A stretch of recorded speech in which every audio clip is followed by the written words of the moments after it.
Assalamu alaikum students, welcome to Forward Public School e-learning class 8. I'm your teacher Farah Siddiqui. Today subject is physics, chapter number 2 kinematics, and today our lecture number 3 which is parameters of motion. Open page number 34, terms associated with motion. हम यहाँ पर इसको parameters of motion भी कहते हैं कि motion से related जितनी भी क्वांटिटीज़ को हम डिस्कस करते हैं उसको हम पैरामीटर्स ऑफ मोशन कहते हैं. Position of an object can be describe in rectangular coordinate system. हमने लेक्चर नंबर 1 में पोजीशन को डिस्कस किया था. पोजीशन आपके पास था location of an object with respect to a reference point. तो जब हम पोजीशन को डिस्क्राइब करते हैं तो रेक्टेंगुलर कोऑर्डिनेट सिस्टम में करते हैं. रेक्टेंगुलर कोऑर्डिनेट सिस्टम, ये ऊपर ही आपकी जो फिगर बनी हुई है उसमें ये Y axis and X axis. तो यहाँ पे देखें ये भी 90 डिग्री का एंगल बना रहा है, ये भी 90 डिग्री का, यहाँ पर भी और यहाँ भी. तो रेक्टेंगल में भी 90 डिग्री का एंगल होता है. तो ये जो कोऑर्डिनेट सिस्टम होते हैं जहाँ पर आपके पास 90 डिग्री का एंगल बनता है इसको हम रेक्टेंगुलर कोऑर्डिनेट सिस्टम भी कहते हैं. Where origin O can serve as a reference point. तो यहाँ पर आपके पास देखें ये O जो पॉइंट है ये रेफरेंस पॉइंट हम लेते हैं, ठीक है. If one or more coordinate of an object change, we say that the object is in motion.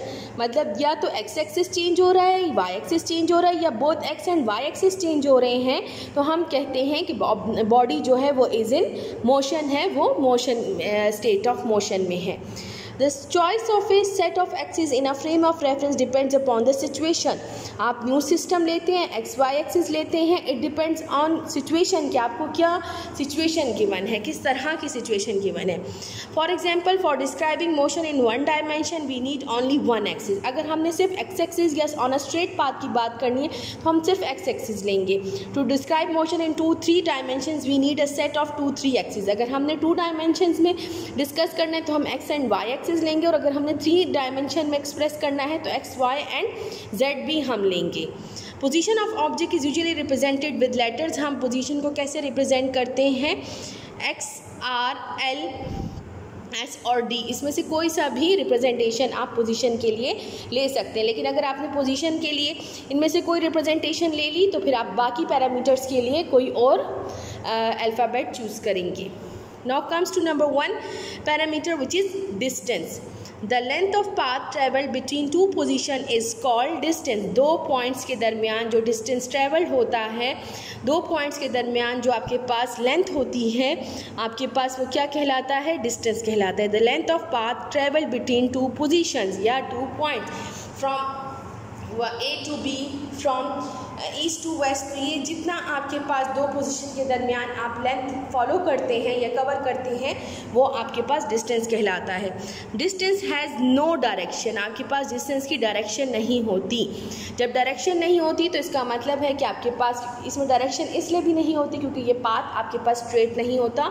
इसमें कर्व पाथ भी आता है, सर्कुलर पाथ भी आता है और आपके पास जिगजैग पाथ भी आता है. Therefore it is a scalar quantity. Direction नहीं है तो कौन सी क्वांटिटी हुई? Scalar quantity. Distance is usually denoted by del x, del r, del s, del l और del d and has ऐसा यूनिट as मीटर. क्योंकि लेंथ की बात की है तो डिस्टेंस का यूनिट क्या हुआ? Metre. Now page number 35 which is displacement. Distance और डिस्प्लेसमेंट आपके पास आपस में थोड़ा सा इनका रिलेशन है. कैसे? क्योंकि आपके पास डिस्टेंस जो है the shortest directed distance between 2 positions, आपके पास शॉर्टेस्ट डायरेक्टेड डिस्टेंस है. मतलब कि आप शॉर्टेस्ट पॉसिबल डिस्टेंस भी कहते हैं. Is called displacement. Straight distance from one point two another is called displacement. अब यहाँ पे इन्होंने कहा स्ट्रेट डिस्टेंस, तो इसका मतलब देखें कि इसमें जस्ट आपके पास स्ट्रेट पाथ की ही बात की गई है. यहाँ पर आपके पास कर्व पाथ, जिगजैग पाथ उसकी बात नहीं की है. Displacement has direction. डिस्प्लेसमेंट की आपके पास डायरेक्शन है तो इसलिए आपके पास ये कौन सी क्वांटिटी होगी? Therefore it is a vector quantity. Displacement is usually denoted by delta x arrow head. अब देखें वहाँ पर हमने देखा तो हमने वहाँ पर कहा कि आपके पास हम डेल्टा एक्स से डिनोट करते हैं डिस्टेंस को, तो हमने वहाँ एरो हेड नहीं लगाया था क्योंकि वो स्केलर क्वांटिटी थी। यहाँ पर डिस्प्लेसमेंट आपके पास अगर आप डिस्टेंस डेल्टा एक्स से शो करें तो डिस्प्लेसमेंट डेल्टा एक्स और ओवरहेड से शो करेंगे, delta R, delta S, delta L और delta T, and has S I unit as metre same as distance. आपके पास यूनिट सेम है क्योंकि ये भी डिस्टेंस ही है, लेकिन ये शॉर्टेस्ट पॉसिबल डिस्टेंस है between two points. Shortest straight distance है आपके पास, बिल्कुल स्ट्रेट पाथ पर है। फॉर एग्जांपल आपके पास देखेंगे फिगर आपके पास बनी हुई है, यहाँ पर आपके पास ये देखें आपके स्कूल से घर तक का जो रास्ता है, जो एक्चुअल डिस्टेंस है वो आपके पास ये जिगजैग पाथ है। लेकिन जब आपसे डिस्प्लेसमेंट की बात की जाएगी तो डिस्प्लेसमेंट आपके पास स्ट्रेट पाथ है, पॉइंट S1 से लेके SF तक, S इनिशियल से लेके S फाइनल तक, बिल्कुल ये स्ट्रेट पाथ है। ये रेड कलर का जो आपको लेंथ नज़र आ रही है, एरो नज़र आ रहा है, ये आपको डिस्प्लेसमेंट शो कर रहा है, और ये जो ब्लू कलर की है ये आपको जिगजैग पाथ, ये आपको डिस्टेंस शो कर रहा है डेल्टा S से।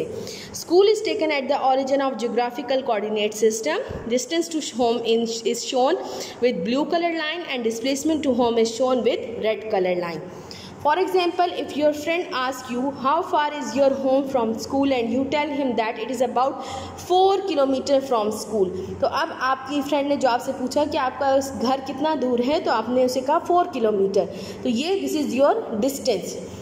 You actually told him the length of the path covered by road. आप उसको सिर्फ वो रास्ता बता रही हो जो रुके रोड का डिस्टेंस है, आपके पास रोड की लेंथ है। It could be complicated motion, twisted, zigzag and curved. इसमें आपके पास curved path भी आएगा, zigzag path भी आएगा और twisted path भी आएगा। You specified a distance of your home. On the other hand, if you reply that it is 1.6 kilometers straight towards east, तो ये आपके पास अब आपने उसको डिस्प्लेसमेंट बताई है, तो डिस्प्लेसमेंट में आपके पास लेंथ कम भी हो जाती है और लेंथ बराबर भी आती है, लेकिन ये जो टूवर्ड्स ईस्ट स्ट्रेट आपने बताया है ये डायरेक्शन इन्वॉल्व हो गई, तो ये आपने उसको डिस्प्लेसमेंट बताया। This time you are telling him displacement of your home. This situation is shown in figure, ये जो मैंने आपको फिगर डिफाइन कर दी है। नाउ अब आपके पास यहाँ पर ये जो आपको फिगर 2.6 शो हो रही है, यहाँ पर आपको ये कहा है कि डिस्टेंस और डिस्प्लेसमेंट क्या बराबर हो सकते हैं या डिस्प्लेसमेंट कभी ज़ीरो हो सकती है, तो जी हाँ, डिस्टेंस और डिस्प्लेसमेंट बराबर हो सकते हैं। The magnitude of displacement can be equal to the path length transferred by an object distance, for example straight line motion, मतलब आपके पास जो आपका डिस्टेंस है वो भी स्ट्रेट पाथ हो तो आपकी डिस्प्लेसमेंट भी यही होगा, starting point and ending point. तो ऑन अ स्ट्रेट पाथ आपके पास डिस्टेंस और डिस्प्लेसमेंट सेम रहते हैं। ऑन अ सर्कुलर पाथ क्या होता है, the magnitude of the displacement for a course of motion में बी ज़ीरो, वो ज़ीरो हो सकती है डिस्प्लेसमेंट, डिस्टेंस कभी ज़ीरो नहीं हो सकता लेकिन डिस्प्लेसमेंट ज़ीरो हो सकती है, but the corresponding path length distance is not zero, आपके पास डिस्टेंस नहीं ज़ीरो है। For example same starting and ending point. On a closed path, जो क्लोज पाथ होता है उसमें स्टार्टिंग और एंडिंग पॉइंट सेम होता है, तो ये आपके पास सारा डिस्टेंस में आएगा, लेकिन यहाँ स्ट्रेट पाथ नहीं बन सकता, तो यहाँ पर डिस्प्लेसमेंट आपके पास ज़ीरो हो जाएगी लेकिन आपके पास डिस्टेंस यहाँ पर होगा। क्लियर है ये? So this is end of the distance and displacement topic.